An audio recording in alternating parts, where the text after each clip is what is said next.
Love, exciting and new. Hello, Hannah Waddingham here.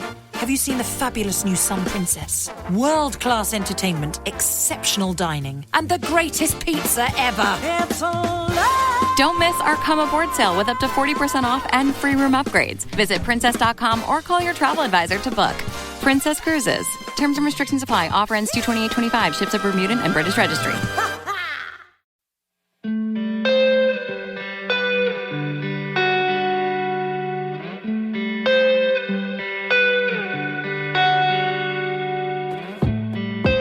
This is Fortune's Wheel, a podcast history of the late Middle Ages, and I'm Jonathan.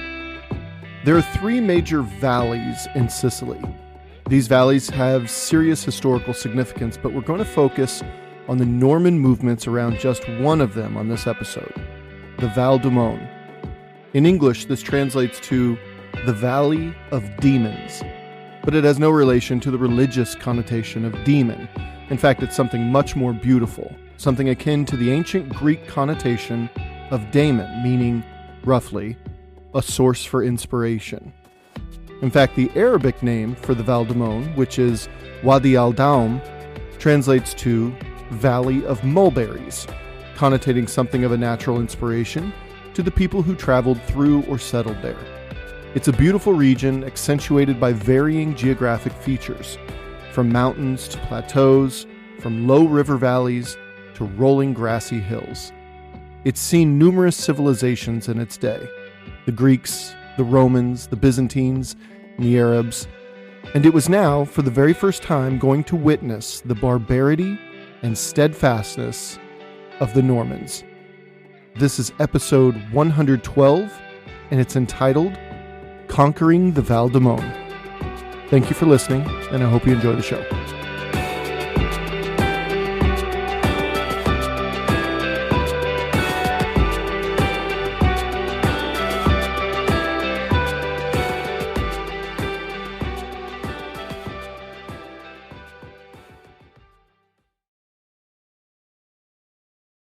Duke Robert of Apulia and Calabria, and Sicily, also known as Robert Guiscard, arrived in Messina in the late summer of 1061, only to find that the reason for his easy crossing, the reason for the mighty Palermitan naval blockade to have suddenly sailed off en masse back to Palermo that very morning, well, that was due to his little brother, Count Roger of Reggio, having taken the entire city of Messina with a mere few hundred soldiers. Most Saracens escaped Messina and fled to the interior of Sicily, most running in terror toward the most powerful emir on the island, a man named Ibn al-Hawass, whose largest fortified city, Enna, was a mountaintop fortress, smack dab in the middle of the island. Those who didn't leave were in fact slaughtered, and the expected looting, raping, and pillaging were how the Normans celebrated their taking of the mighty city in northeastern Sicily. Norwich writes in his book The Other Conquest, quote, "The Guiscard was only too pleased to see them go. Above all, he must ensure the security of Messina. The last thing he wanted was a large, untrustworthy element in the population." End quote. Certainly a lesson as old as time. Guiscard was left with really just Christians, mostly Greek Orthodox Christians, but Christians nonetheless. No one was really quite sure how each side would react, as remember Latin and Greek Christians were different enough to have a palpable disapproval cast in either's directions. But this tension was broken almost immediately when the churches of Messina, all of the churches, Catholic and Greek Orthodox alike, ordered feasts of Thanksgiving to be had throughout the city to welcome their Christian liberators. During these feasts, Robert Guiscard held many meetings with the sole purpose of quickly modifying the city to become one of the most fortified in the Norman world. There were no delusions that the Muslim Sicilians would return to reclaim the strategically vital city of Messina. Norwich writes, quote, "Robert's next task was to transform Messina into the impregnable bridgehead he needed. For a week without respite, day and night, his army worked on the defenses. Walls were rebuilt and extended, ramparts raised, towers fortified, new earthworks dug. When all was ready, a contingent of cavalry was installed as permanent garrison." End quote. Now, Norwich says this new garrison at Messina was large enough that it was an apparent hit to his battlefield numbers, but our historian adds, quote, "Where Messina was concerned, he could afford to take no chances." End quote. That, in and of itself, shows us the absolute necessity of the city of Messina in the Norman conquest of Sicily. Without Messina, none of it would have happened. And it was, as Messina was being prepped and stocked, the former emir of the area, Ibn al-Timna, the same exiled emir that persuaded Roger to persuade his brother, Duke Robert, to head to Sicily for another crack at the island after the first venture just a year earlier in 1060. Well, Ibn al-Timna showed back up at this time. And it's at this point that Norwich calls Ibn al-Timna a quote-unquote sinister figure, which is quite telling.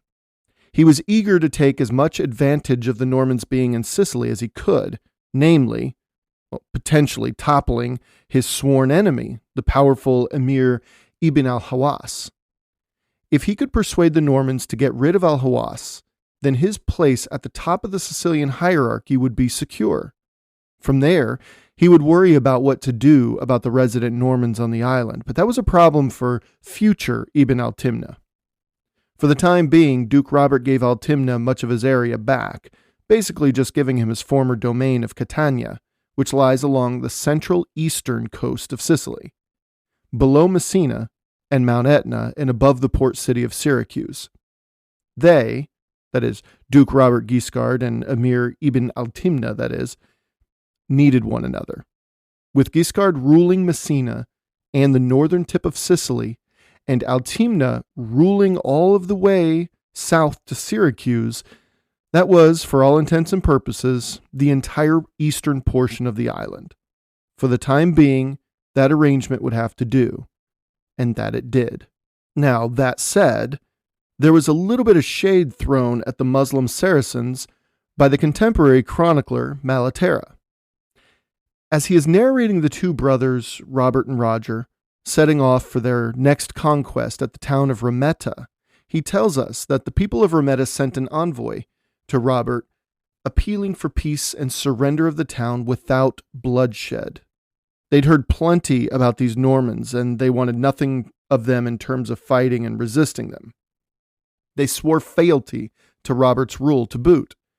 But Malaterra adds this one line, which once again reminds me that the crusading fervor wasn't just whipped up in 1095.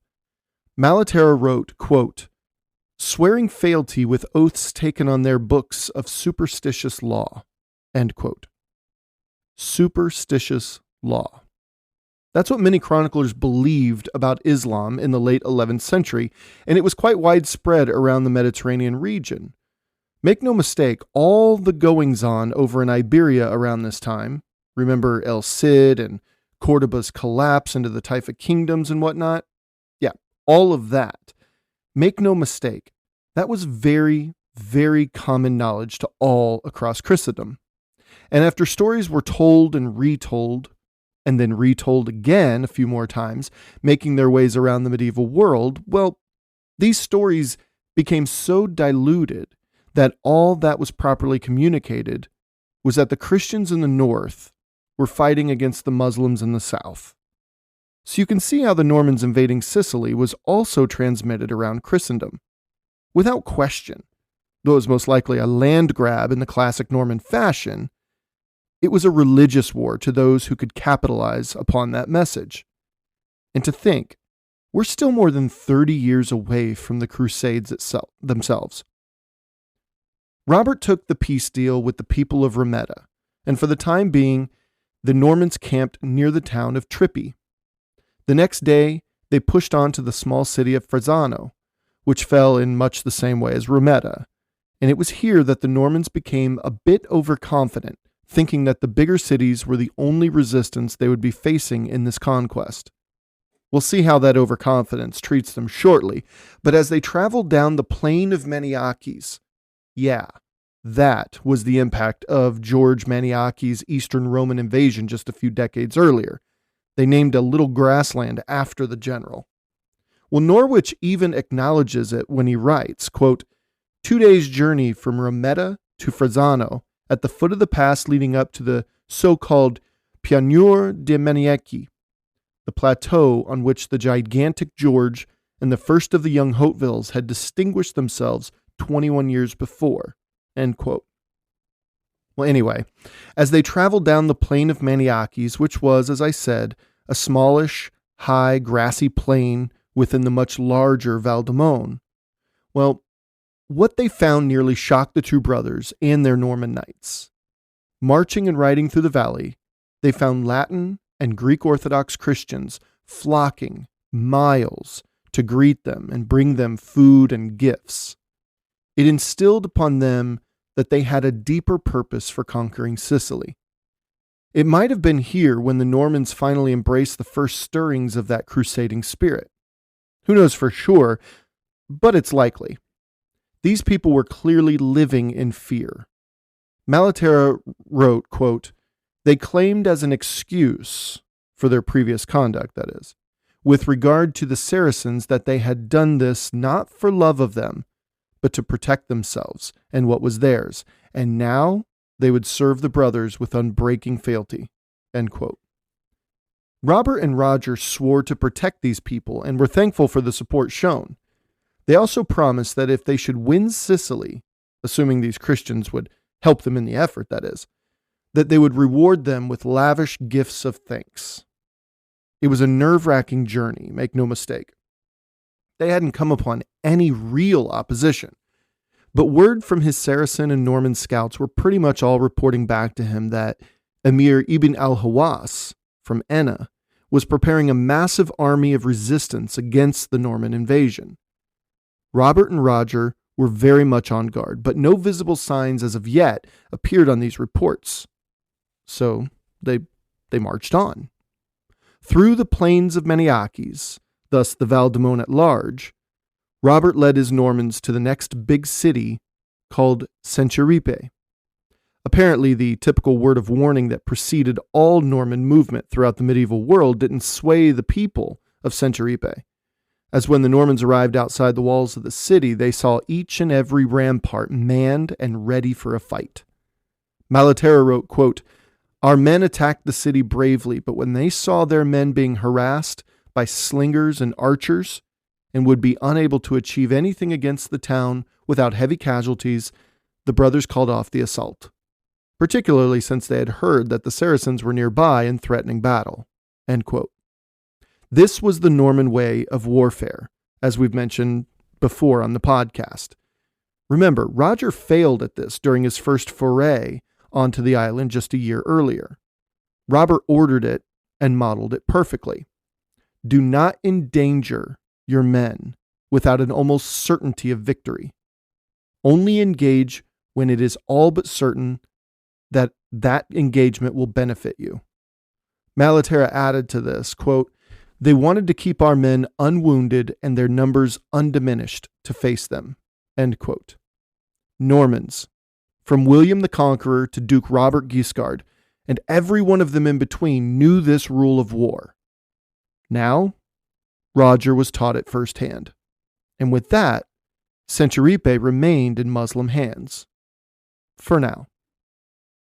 Robert ordered his entire army to keep marching, eventually settling in the next valley grassland called the Plain of Paterno.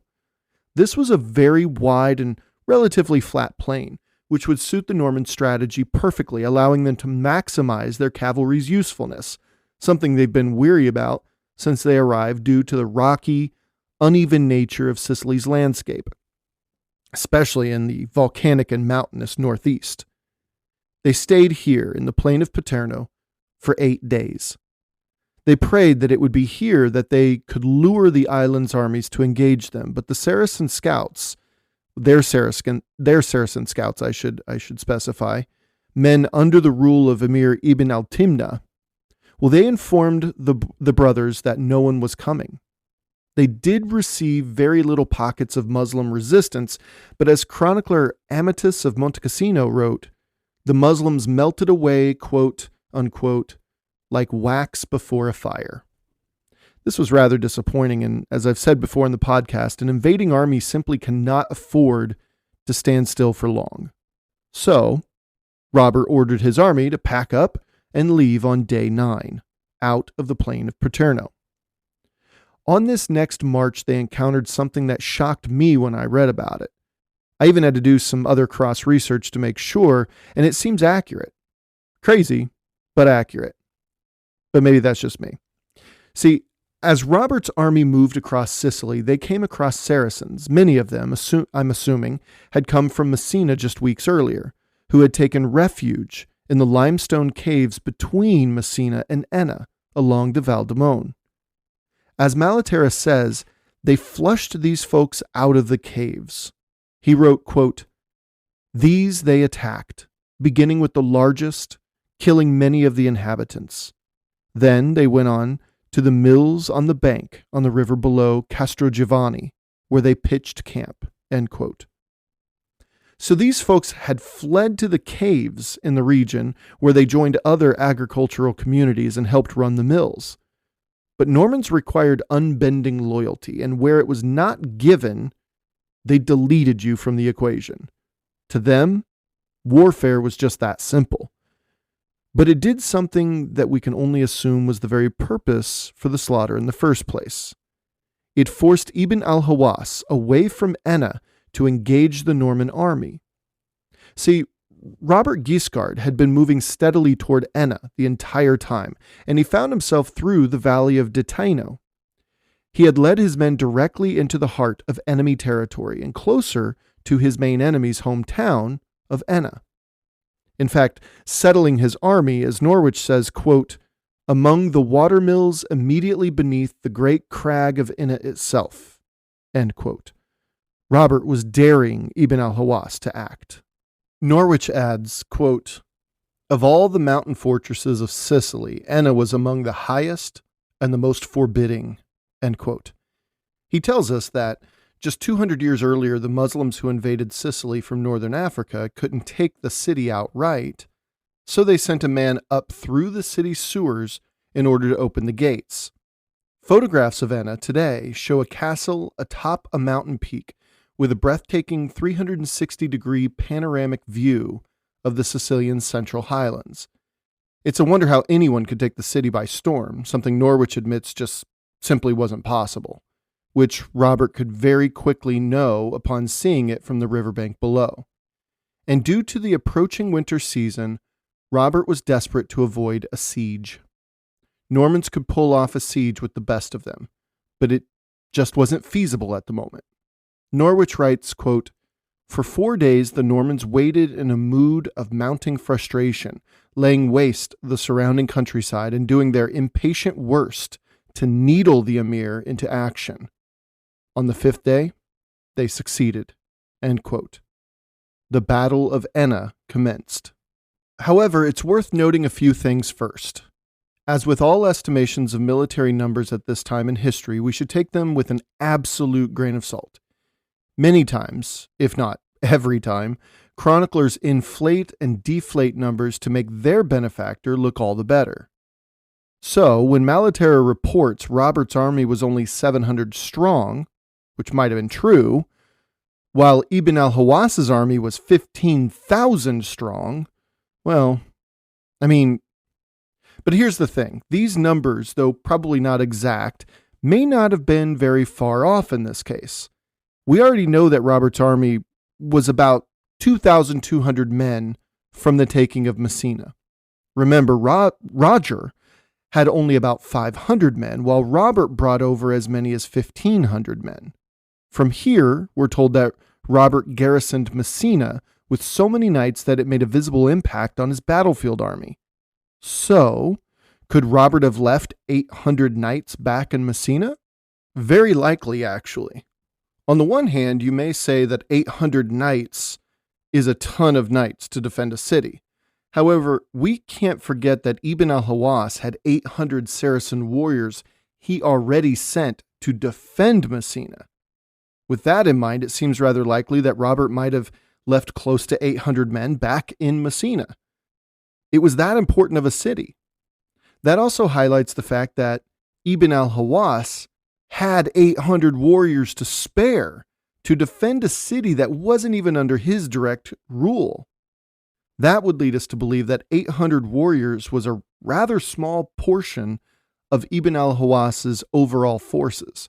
And with all of that in mind, it seems rather likely that Malaterra's estimates were far closer to the truth than what our rational minds might like us to believe. But, as Norwich writes, quote, "It may be an exaggeration, but there's nothing inherently improbable about it. One thing, at all events, is clear. The Normans were outnumbered many times over." End quote. Robert Guiscard ordered his army split into 2 divisions. Ibn al-Hawas split his into 3. The numbers were clear as soon as al-Hawas's army made itself present. In addition to the numbers, geography certainly played against the Normans too. They were stuck with their backs against a river, while the Saracens had the plains behind them, not to mention the massive mountaintop citadel right there to resupply them at every moment.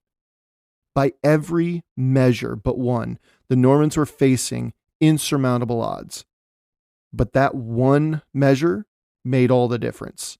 See, the Normans were in a foreign land, fighting a foreign enemy who knew little of the intricacies of their style of warfare. But most importantly, with the masses of Christians traveling miles to greet them across the Val Demone, they now had a religious reason to fight. Quote, "And so," as Norwich says, "the first major engagement on Sicilian soil or anywhere else fought between properly constituted armies of Normans and Saracens ended in a rout." End quote. That's right. One side was routed and the other gave chase, slashing and murdering at the fleeing cowards. I'm going to let you decide which one is which. It turns out that the Normans were actually the victors here. Not shocking when you consider all that we know about the Normans. It's absolutely astounding that these Frenchmen, what they were capable of. 5 years before Duke William invaded England and shocked us all through history with some truly incredible and unlikely victories, his Norman brethren were blowing people's minds down south in Sicily. By late afternoon, Robert Guiscard's army of around 700, 800 knights had killed upwards of 10,000 Saracens. It's just absolutely incredible. With their backs against a river, they had no other choice. And it's not like Robert was caught off guard either. He maneuvered into position at exactly the spot he wanted, a spot that he knew would force his men into a position where escape was not possible. He knew that his men, coupled with that legendary Norman discipline, as well as bolstered by some strange new religious fervor, Robert Guiscard knew his men. He knew that they would fight until not a man was left standing. And I want you to keep that in mind as Robert Guiscard's story unfolds into the future. In fact, see, these Normans here in the middle of Sicily, they fought so hard that day that only 1/3 of the enemy's army returned home that night. 1/3 of his 700 was a lot of men, mind you. 1/3 of his forces amounted to what? 225, 250 men? But 1/3 of an army of 15,000 amounted to just 5,000 survivors. Ibn al-Hawas effectively ordered his men into a merciless meat grinder. There's no other way to put it. No other way to accurately sum up the Norman victory at the Battle of Enna in 1061. Now, to be fair, we have no idea what the Norman casualty numbers looked like, but they were negligible in that they must have been so slim that Robert felt comfortable ordering a siege before their dead were even gathered from the battlefield. This must have been a victory for the ages. And there were so many Saracen dead on the battlefield that Norman survivors were overwhelmed with their cut of the booty. Malaterra wrote, quote, "They secured such great spoils that a man who had lost 1 horse in the battle received 10 for 1. Undoubtedly, the army as a whole similarly enriched itself, end quote. If Robert Guiscard knew one thing, it was that he could afford to part way with loot and treasure. He was far stingier with land grants and power, but money and treasure could be given quite liberally to his men in order to keep their loyalty. He played the long game. Land was the long game when it came to being a world-class ruler in the Middle Ages. Money and treasure came and went, so he was fine showering his men with the goodies as long as he could keep the land. With his powerful enemy utterly debilitated and his men overwhelmed by his generosity, and richer than they'd ever thought they'd be, most of them, Robert Guiscard moved his army away from Enna a few miles, outside a town called Narcio. Malaterra said that they stayed there just one night before moving on to Mount Calicibeta, but he realized it was a terrible place to camp an army, so he just pulled up and moved on to Campo di Fonti. But where that location is, we actually no longer know. It's been lost to history. Now keep in mind, Roger de Hauteville, young Roger de Hauteville, has been with us this entire campaign. Robert Guiscard, Roger's older brother and Duke again, was in charge in making all the decisions. But make no mistake, Roger was right there in all of the major conversations, riding alongside Robert as the army moved around northeastern and central Sicily, and even swinging his sword on the battlefield. But it's here that Roger takes a little agency and branches off from his brother's large force. Malaterra wrote, quote, "Disliking a quiet time and anxious for action, Count Roger led 300 Juvenes on a combined raid and reconnaissance mission toward Agrigento, spreading fire and destruction throughout the province." End quote. Now, I should say that it wasn't like Roger just took a few hundred knights and raided the surrounding region to gain loot and gain intelligence. No, Roger took half of Robert's army and blew up the countryside for about 25 miles away from Enna. In the meantime, Robert Guiscard packed up his half of the army and headed back toward Messina. Winter was approaching, and he had business to attend to at home in Apulia, where just 1 year earlier it had erupted when he was away due to the Byzantines in Bari riling up the Lombard peasantry.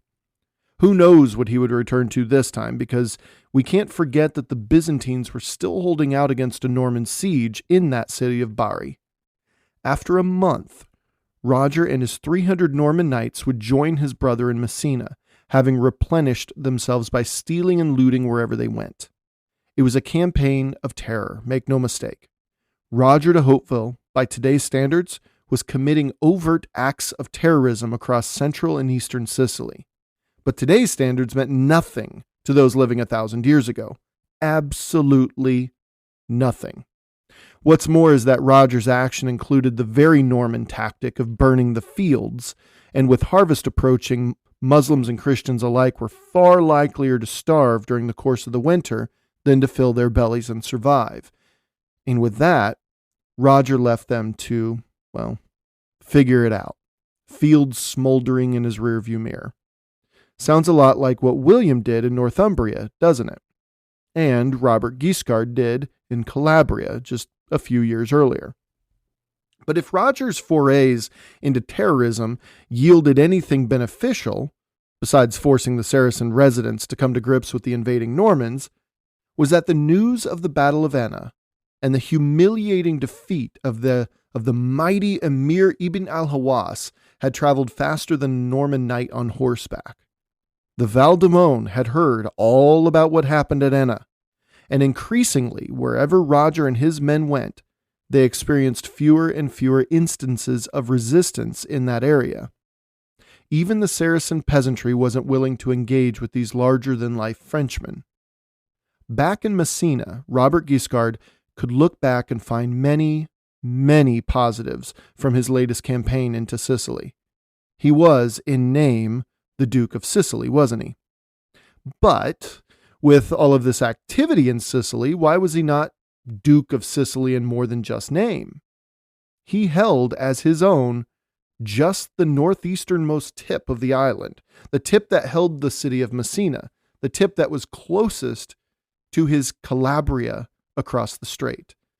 But that was it, wasn't it? I mean, his ally, Ibn al-Timna, was the emir of Catania just south of Messina, and though he was a vassal of sorts to Robert's, Catania wasn't exactly under Robert's direct rule yet. Was he truly the Duke of Sicily? Even defeating the mightiest army on the entire island hadn't yielded him a single square inch of Sicilian territory outside of Messina's region. Not one single square inch. He had certainly enriched his men, which was a great investment, no question about that. But Robert Guiscard again didn't care nearly as much about riches as he did about land. Land was where longevity and legacy was found, not a thick checkbook. Robert wanted Sicily's land. He would have to save his land grab for the future, though. His men were eager to get home to their Apulian homes, though it's reported that some did actually choose to stay in Sicily at the behest of local Greeks and settle upon Sicilian land. Some even chose to man the castle at San Marco dell'Unzio as well. But the vast majority of Normans left the island with Robert. When he arrived in Messina after the long summer campaign, he was greeted by his second wife, Sicily, who, Norwich writes, quote, after a brief tour of inspection of her husband's new domains, bore him triumphantly off to Apulia for Christmas, end quote. Sicily. Just keep an eye on that one. She's pretty awesome, actually. I mean, what other lady would have toured her husband's new lands in order to inspect them and report back to him? Not even the likes of Matilda of Flanders, William's wife, was that bold to tour enemy lands on behalf of her husband. Though, to her immense credit, she did hold down the duchy, that is, Matilda of Flanders, did hold down the duchy while, William was off subduing England, so, there is that. But Sicily led Duke Robert back home to great fanfare, it seems. Roger traveled with them. He went as far as the Norman stronghold in Calabria of Mileto, where he bid his brother and sister-in-law adieu. It was November of 1061 at this point, and it wasn't long until Roger became restless once again. By early December, Roger had snuck back across the Strait of Messina. Accompanying him were just 250 knights. He tore through the region containing the city of Agrigento, and then he got really ambitious. There was a fortress town that was steeper and higher than Enna, called Troina. It was smaller, as the mountaintop that it sat atop wasn't as large as Enna's, but it was a formidable city nonetheless. Formidable. He headed north to Troina to check it out. A surprise that had occurred during his latest venture into Sicily was, apparently, word had spread across the eastern part of the island, and as he approached, local Christians, Greek and Catholic alike, didn't just flock to his side offering gifts, but many of the men and boys simply began following his little army with their own little weapons. These locals wanted to join the fight. Roger, of course, welcomed these unsolicited recruits, though he had to know that compared to his highly disciplined and experienced knights, these locals would be a bit of a handful to maintain and control. But they were warm bodies, and if their mere presence on the battlefield could sway an opposing enemy to not attack, well, then all the better. He'd risk it. When Roger and his army approached the walls of Troina, he learned that the city was largely populated by Greeks who welcomed them in and put up zero fight. Malaterra wrote, quote, he then went to Troina to be joyfully welcomed by the Christians who dwelt there. He entered the town and made it subject to him, and there he celebrated the birth of the Lord, end quote. So between early December and Christmas, Roger had snuck over to Sicily, raided as far west as Agrigento, built up a makeshift army of locals, and taken without a single drop of blood the mighty mountaintop fortress of Troina. Not bad. Not bad at all, actually. And as he was celebrating Christmas, which, by the way, in the Middle Ages was a multiple-week, community-wide celebration, not just 1 or 2 days like it is today, well, see, he received a messenger with an urgent piece of news. Someone was waiting for him back in Calabria. and that someone requested Roger's immediate, and I mean immediate, audience. Thanks for listening. Until next time.